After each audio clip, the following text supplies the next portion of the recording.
C ಯಾರ್ಯಾರು ಬುಳ್ಳೆ ಬಿಡ್ಕೊಂಡು ಭಾಷಣ ಮಾಡ್ತಾ ಇದ್ರು, ನಾನು ಅಲ್ಲಿ ಫೋನ್ ಮಾಡ್ಬಿಡಿದೀನಿ, ಇಲ್ಲಿ ಫೋನ್ ಮಾಡ್ಬಿಡಿದೀನಿ, ಇಂಡಿಗೋಗೆ ಫೋನ್ ಮಾಡ್ತೀನಿ, ಇವೆಲ್ಲ ಏನು ಗೊತ್ತಾ, ನಾಳೆ ನಾಡ್ದು ದುಡ್ಡು ಬರುತ್ತೆ ಅಂತೇಳಿ ಗೊತ್ತಾಗುತ್ತೆ ನಾಳೆ ನೈಟ್ ಲ್ಯಾಂಡಿಂಗ್ಗೆ.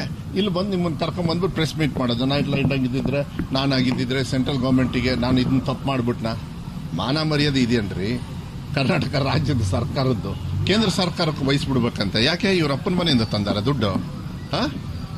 ಇವ್ರಪ್ಪನ ಮನೆಯಿಂದ ನಿಮ್ಮ ರೈತರು ನಿಮ್ಮ ಬೆವರಲ್ಲಿ ಮಾಡಿರ್ತಕ್ಕಂಥದ್ದು ಅದನ್ನು ಉಳಿಸ್ಕೊಳ್ಬೇಕಾಗುತ್ತೆ. ನೈಟ್ ಲ್ಯಾಂಡಿಂಗ್ ಮುಗಿಯುತ್ತೆ, ಇನ್ನೊಂದು 2 ತಿಂಗಳೊಳಗೆ ಮುಗಿಯುತ್ತೆ ಅಂತೇಳಿ ಹೇಳಿದ್ದಾರೆ. ಅದು ಮುಗಿದ್ರೆ ಬೇಗನೆ ಮುಗಿಯಕ್ಕೆ ಹೇಳಿದ್ದೀನಿ. ಅದೊಂದು ಮುಗಿದ್ರೆ ಐ ಥಿಂಕ್ ನೈಟ್ ಲ್ಯಾಂಡಿಂಗ್ ಕೂಡ ಹೆಲ್ಪ್ ಆಗ್ತದೆ. ನಾನು ಕೂಡ ಬರೆದಿದ್ದೀನಿ. ಏನಾಗ್ತದೆ, ಇವೆಲ್ಲ ಪ್ರೈವೇಟ್ ಪ್ಲೇಯರ್ಸ್, ಅವರು ಪ್ರಾಫಿಟ್ ಲಾಸು ಬೇರೆ ಸೆಕ್ಟರು ಇದೆಲ್ಲ ನೋಡ್ತಾರೆ.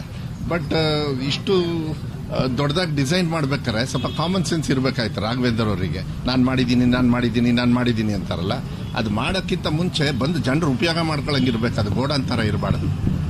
ಯಡಿಯೂರಪ್ಪ ಅವರು ಏನು ಹೇಳಿದ್ರು ಅಂತ, ಇದನ್ನೆಲ್ಲ ಏನು ಗಲೀಜು ಮಾಡಾಕ್ಬಿಟ್ಟಿದ್ದಾರೆ ಅಂತ. ಏನು ಗಲೀಜು ಮಾಡಕ್ಕೆ ಯಾವನ್ ಹೇಳಿದ್ನಂತೆ ನಿಮಗೆ? ಗಲೀಜು ಮಾಡೋಷ್ಟು ಯಾಕೆ ಅಕ್ವೈರ್ ಮಾಡಿದ್ರಿ ರೈತರದೆಲ್ಲ ತಗೊಂಡು ಹಾಳು ಮಾಡೋಕ್ಕೆ? ಅದಕ್ಕೆ ಇದು ಬೇಡ ಚರ್ಚೆ. ಅದನ್ನು ಹೆಂಗೆ ಸರಿ ಮಾಡಬೇಕು ಅಂತೇಳಿ ಮೊನ್ನೆನೂ ಕೂಡ ನಂಜಯ್ಯನ ಮಠರು ಅವರು ಅಧ್ಯಕ್ಷರಿದ್ದಾರೆ. ನಿನ್ನೆ ಇಲ್ಲ ಮೊನ್ನೆ ನಾನೇ ಅವರಿಗೆ ಮಾತಾಡಿ ಸ್ವಲ್ಪ ಎಲ್ಲ ಕುತ್ಕೊಂಡು ಸ್ವಲ್ಪ ನೀವು ಫಾಲೋ ಮಾಡಿ ಅಂತ. ಪಾಪ ದುಡ್ಡು ಬಂದಿದೆ, ಎಲ್ಲ ಮಾಡ್ತಾ ಇದ್ದಾರೆ. ನೋಡೋದು ಇಲ್ಲ ಖಾಸಗಿ